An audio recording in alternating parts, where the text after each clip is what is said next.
Salut à tous et bienvenue sur ma chaîne Code en Java, le repère des passionnés de code et de pixels bien alignés. Aujourd'hui, une nouvelle vidéo, mise en place de la classe JBetry. Donc pour réaliser cette classe, je vais mettre en œuvre plusieurs vidéos. Donc je vais me rediriger sur le diaporama et je vais vous présenter un peu la classe JBetry que je souhaite mettre en œuvre.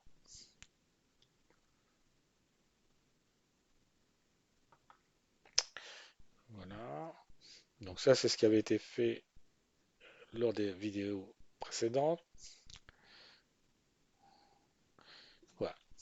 Donc cette classe JBtree va me permettre de générer un arbre binaire à partir de l'expression infixe qui me sera fournie par la machine à calculer rétro, c'est-à-dire l'ensemble des touches que j'aurais pressées sur ma calculatrice.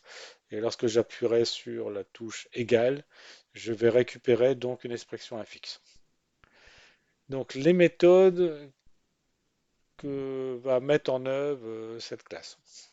Bon, génération d'un tableau qui va représenter l'expression infixe, car l'expression infixe qu'on reçoit de la machine à calculer est une expression en type string, et je souhaite la mettre dans un tableau. Ensuite, ce que je vais mettre en œuvre, c'est une méthode pour vérifier si les parenthèses sont correctement mises en place. Ensuite, ben, il y aura, à partir de là, je pourrai construire un arbre binaire. Ensuite, je pourrais déployer le parcours postfixe pour récupérer donc la notation postfixée de l'expression infixe fournie. Et il est probable que j'aurai besoin de méthodes auxiliaires pour réussir à faire fonctionner le tout. Donc, on va commencer à mettre ceci en œuvre dans Eclipse. Donc ça, c'est le code qui avait été mis dernièrement. On peut le retester pour voir.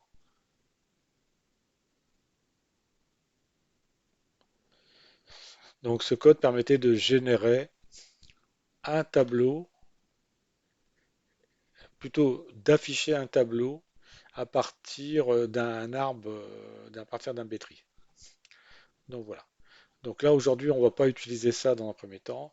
On va plutôt s'intéresser à construire la classe B-tree.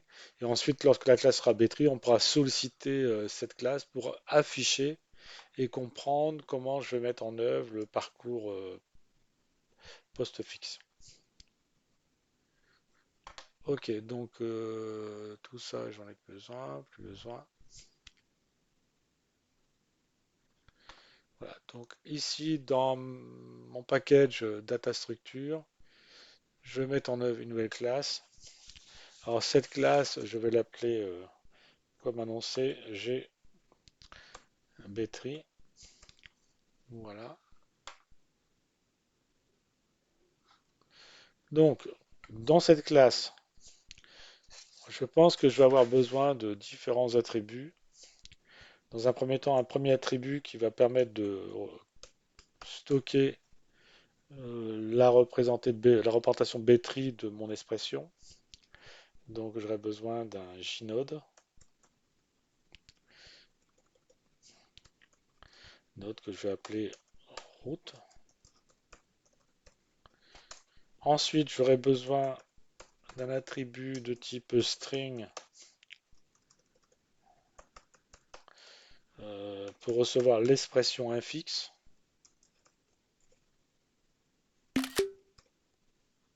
Voilà. J'aurai besoin aussi d'un attribut pour stocker la représentation de l'expression infixe dans un tableau.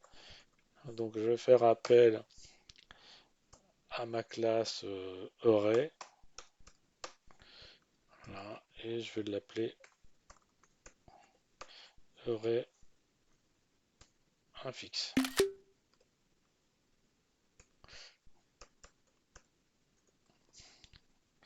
Array infixe et je le mets à nul. Donc là, je vais vérifier que je récupère bien. Donc je vais bien récupérer celui. Tac tac. Struct data. Je vais vérifier que c'est bien ma structure. Je vais récupérer structure, c'est bien celui-ci. Et donc à l'intérieur, je vais quand même vérifier. J'ai bien mon array qui est là, donc c'est bien ça. Donc voilà. Je vais faire la même chose pour stocker l'expression préfixe.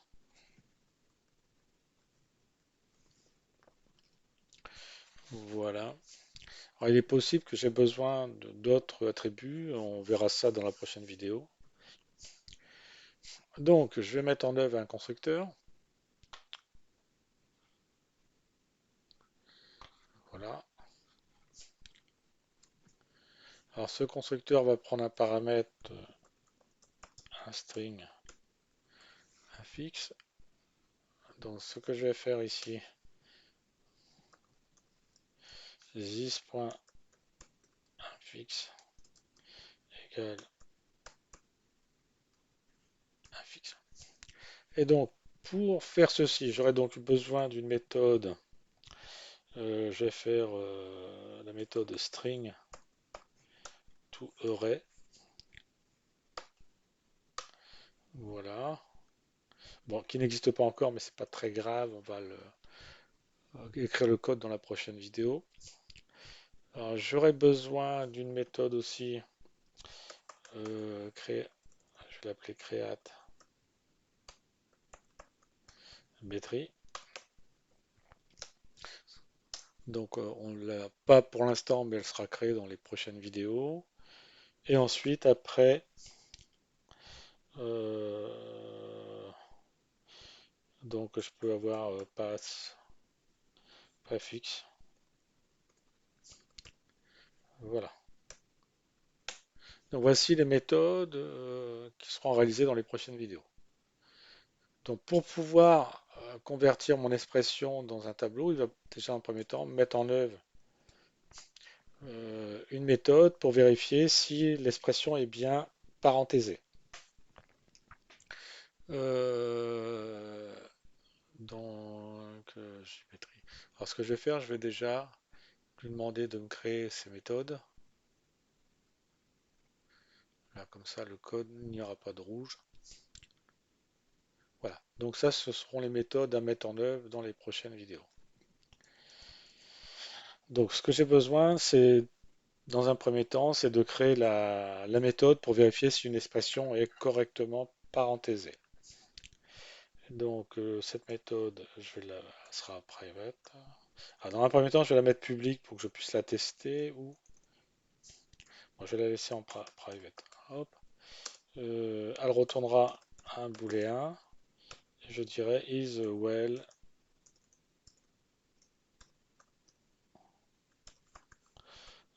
bracket. Est-ce qu'il y a bon, j'utilise le terme bracket pour les parenthèses.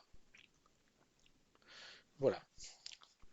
Donc, je vais mettre un petit commentaire explicatif de ce que je souhaite mettre en œuvre. Donc, cette méthode euh, va évaluer si une expression infixe est correctement parenthésée. Voilà. Donc, c'est clair. Donc, on va expliquer qu'est-ce qu'une expression correctement parenthésée. Donc, on dit qu'une expression infixe est correctement parenthésée lorsque chaque parenthèse ouvrante est associée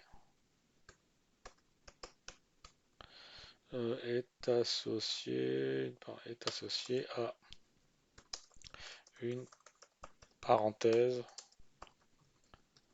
fermante. Voilà, fermante correspondante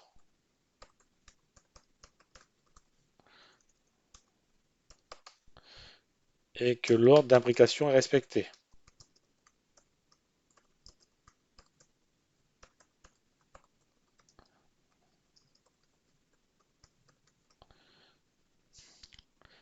Voilà, donc voici ce qu'on peut dire. Donc pour réaliser cette méthode,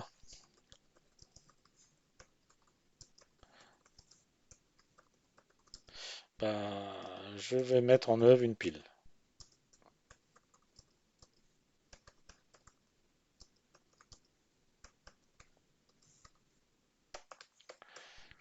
Donc, je vais mettre en œuvre une pile. Voilà. Et je veux dire, à chaque fois que je rencontre une parenthèse ouvrante, je vais la placer dans la pile.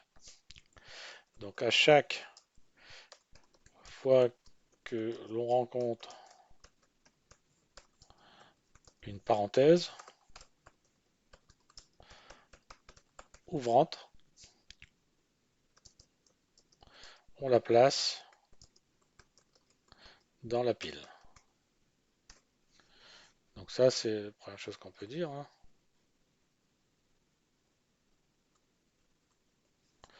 Voilà. Ensuite, chose que je peux dire ensuite, c'est à chaque fois que l'on rencontre une parenthèse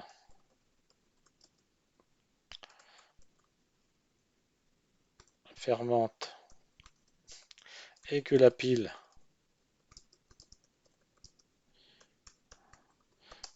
n'est pas vide, on la retire de la pile.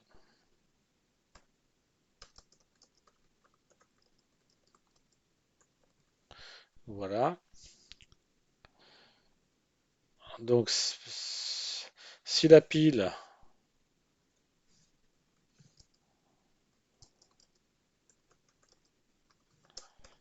est vide, donc l'expression infixe n'est pas correctement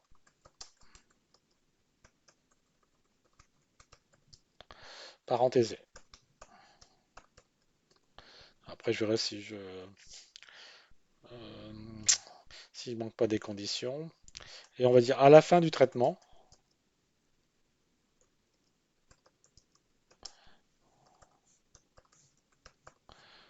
traitement de l'expression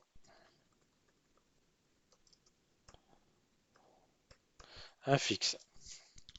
Donc on peut avoir deux possibilités. La pile est vide, donc expression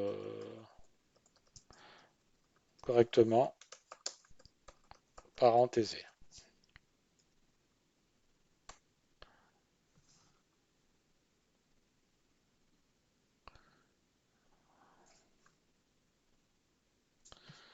Voilà. Je vois pas d'autres petites coquilles. Ou sinon, la deuxième hypothèse, hein, donc la pile n'est pas vide. Donc la pile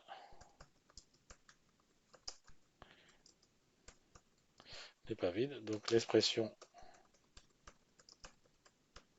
infixe n'est pas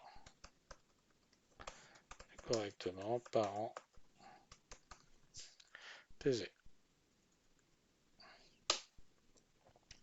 Donc voici ce que je souhaite mettre en œuvre.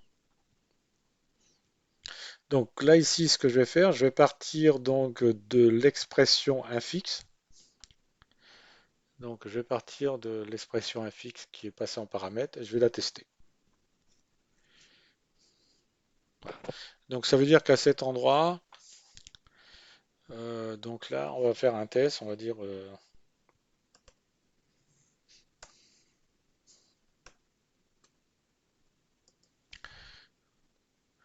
Donc si on a bien bracket, voilà.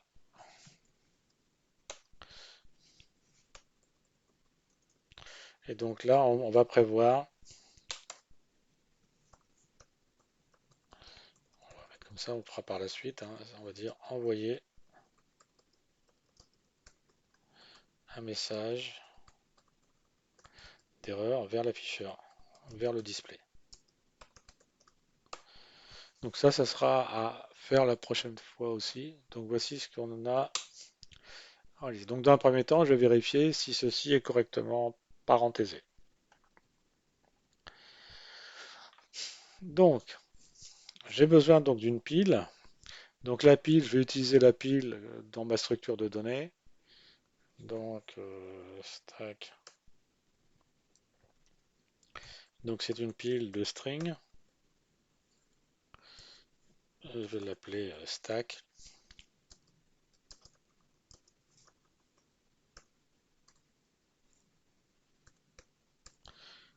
Voilà.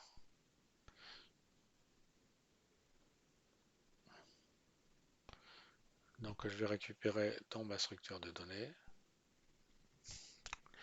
Voilà.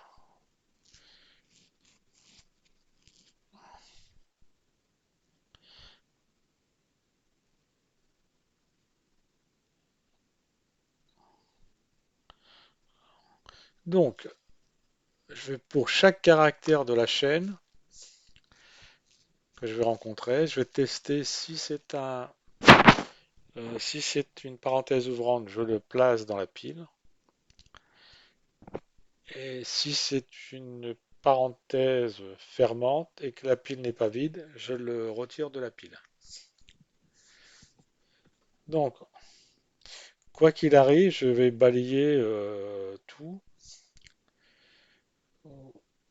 Voilà, donc je vais dire, ou alors je peux mettre une boucle for ou une boucle while. Ben, je vais prendre une boucle while pour changer.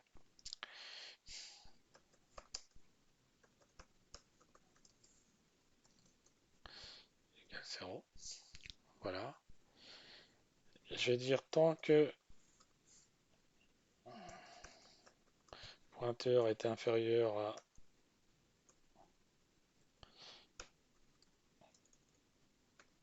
un fixe.length, je continue le traitement. Donc, normalement, quand je vais arriver à la fin ici, la pile doit être vide. Ou, ou pas, puisqu'on l'a indiqué à cet endroit. Donc, on va commencer. Là, ici, donc je vais récupérer le premier caractère, hein. Donc, le caractère que je vais tester, on va dire que c'est une chaîne de caractères.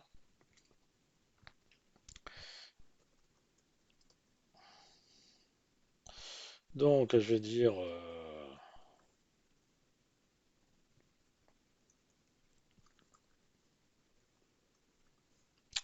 arc string caractère égal. Donc, ça va être un fixe. Alors, comme je vais prendre qu'un seul caractère, donc je peux faire comme ça. Donc, un fixe point sub string. Donc, pointeur plus un. Voilà, donc là, je récupère le caractère. Et donc, je vais dire si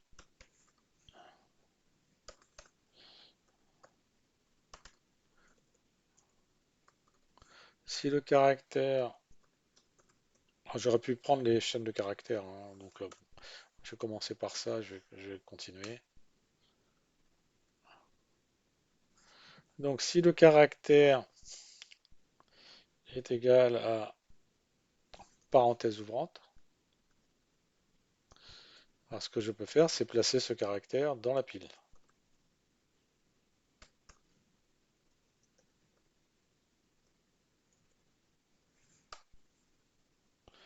Donc, je le place dans la pile.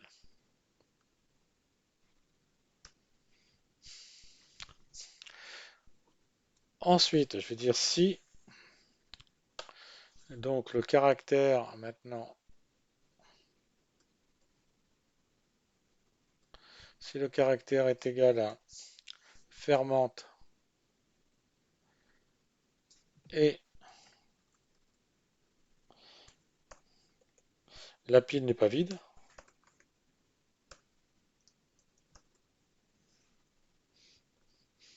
s'il n'est pas vide,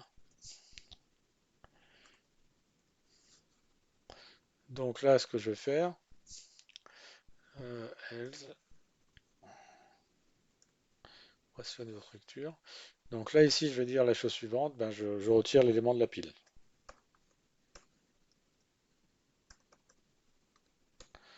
Voilà. Sinon, si là, je rencontre ce caractère fermant et ma pile est vide, c'est qu'il y a un problème. Donc le return false.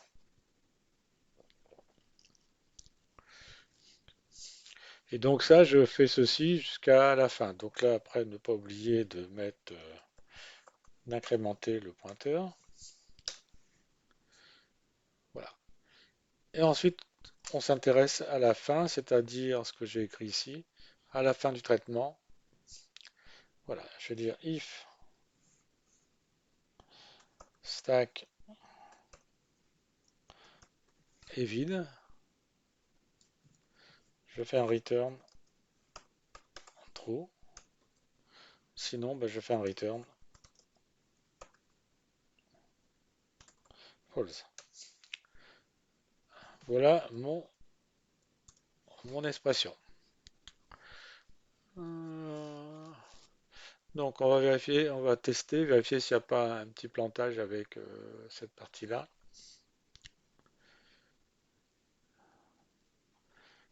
Donc ce que je vais faire. Donc si l'expression est correcte, donc là je vais mettre un petit message pour le debug. L'expression infixe est correcte. Sinon, bah là si je mettrai un message pour le debug.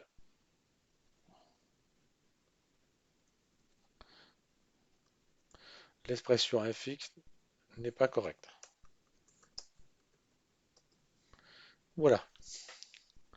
Donc ce que je vous propose de faire maintenant, c'est tester cette première partie.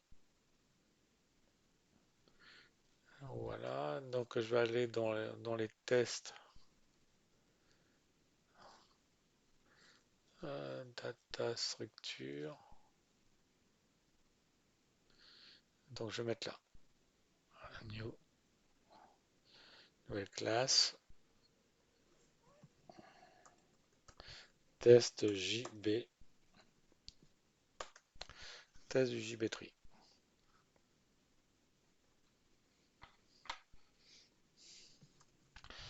Donc je vais définir une chaîne de caractères pour contenir mon expression infixe.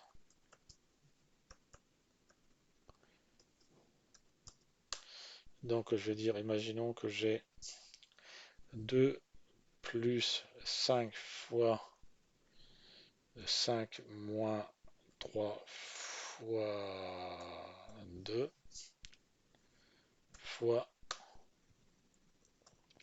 2 moins 5 fois 2 plus 4 moins 7 fois 8. Donc voici une expression qui normalement est correctement parenthésée.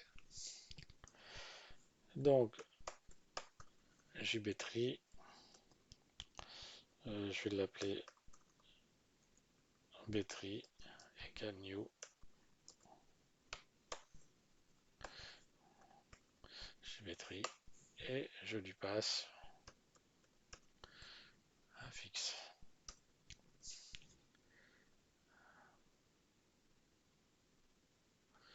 Donc on va vérifier si la classe JB-tree pour cette première partie est correctement implémentée, c'est-à-dire vérifier si à cet endroit la méthode fonctionne bien.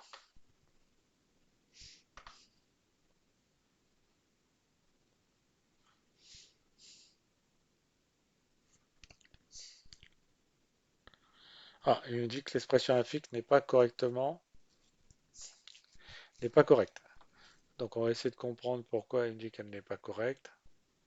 Donc à première vue, ici elle est correcte. Donc il semblerait que j'ai un petit bug. Donc ce qu'on va faire, je vais afficher ici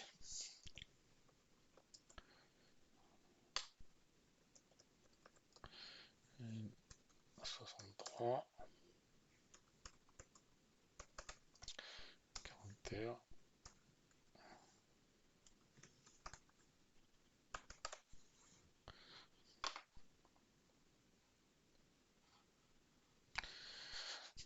Donc le caractère 2.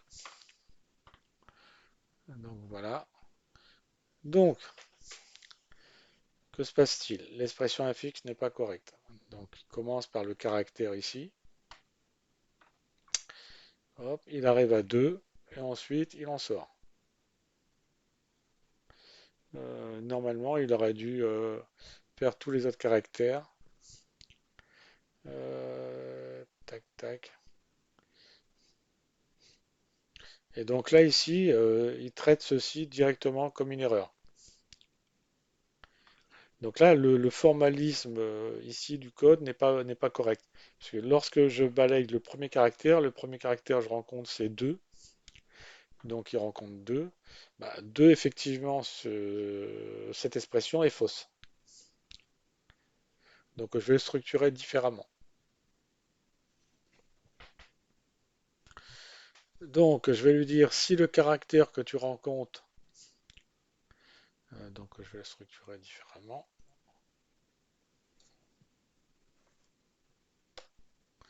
Voilà. Si le caractère que tu rencontres est une parenthèse fermante, et ensuite je vais dire if stack .is, si ce n'est pas vide,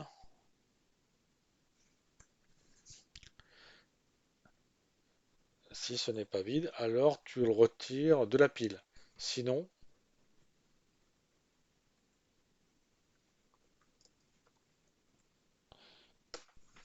false. Donc on va vérifier. Donc là, on voit bien qu'il a balayé l'ensemble des caractères.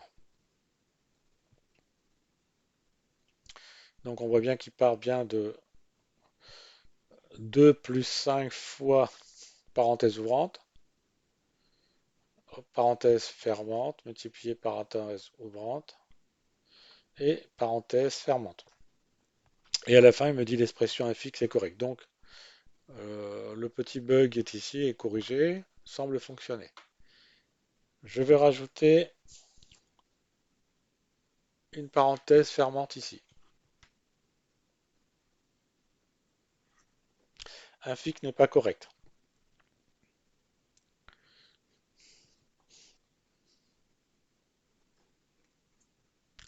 Donc si je mets ceci, elle va le redevenir correct.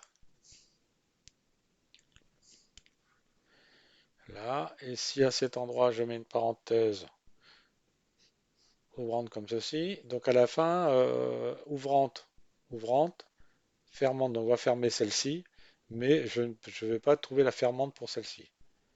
Parenthèse, pas correct. Ok. Donc maintenant, je vais la mettre en correctement. Voilà. Donc ça marche.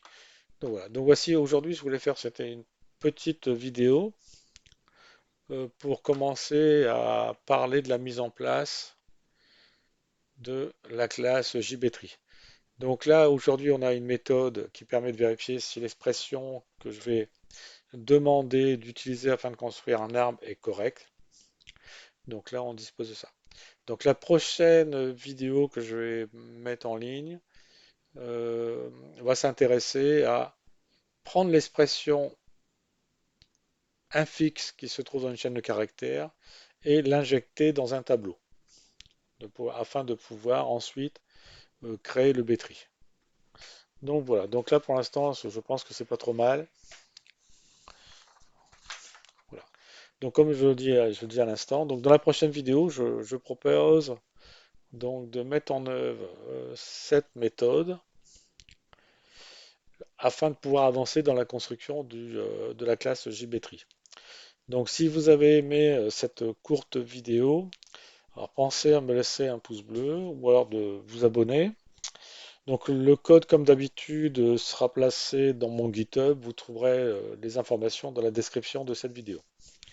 Donc si vous avez des questions, envie d'échanger, bah, je pense que les commentaires sont là pour ça, hein, donc à vous de vous en saisir. Donc allez, à la prochaine vidéo et d'ici là, que Java soit avec vous.